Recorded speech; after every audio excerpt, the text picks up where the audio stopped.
तुम चर्च के अंदर इसलिए आए हो ताकि तुम्हें सर्टिफिकेट मिल जाए कि जब तुम मरो दफना दिए जाओ। That is not the reason for you to be in the church. हम चर्च में आए हमारे लड़के या लड़की के लिए कोई मैच मिल जाए, शादी हो जाए। That's not the reason for you to be in the church. हमारे बच्चे का एडमिशन हो जाए, यहां पर से हमें थोड़ा सा पैसा मिल जाएगा।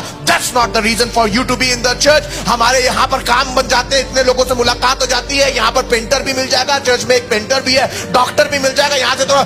That's not the reason for you to be in the church. आपका चर्च में रहने का सिर्फ एकमात्र रीजन होना चाहिए, और वो ये कि मैं यहां पर प्रार्थना करूंगा, मैं यहां आराधना करूंगा, मैं अपने खुदा के सामने झुक जाऊंगा और मैं उसे इज्जत दूंगा। और खुदावंद यीशु मसीह कह रहा है, ये 3 जाम जो तुमने चर्च के अंदर लगा रखा है, ये सिर्फ पत्ते हैं, मुझे फ्रूट्स चाहिए। अगर आपके जीवन में प्रार्थना नहीं है, अगर आपके जीवन में कलाम पढ़ना नहीं है, आपके जीवन में किसी के पास जाके उसे बचाना नहीं है, तो आपके गीत गाने का क्या फायदा? ये पत्ता है।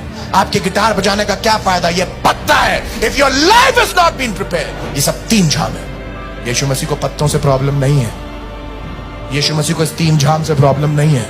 यीशु मसीह को प्रॉब्लम तब है जब खाली पत्ते ही पत्ते हो और फल कुछ ना हो।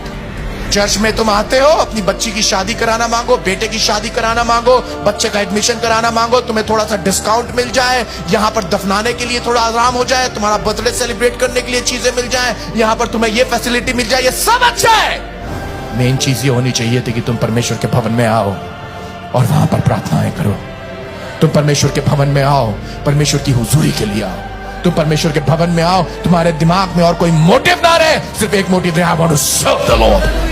तक हमारा चैनल सब्सक्राइब नहीं किया तो अभी सब्सक्राइब करें और बेल आइकॉन को क्लिक करके हमारी लेटेस्ट वीडियोस के बारे में अपडेट जानें।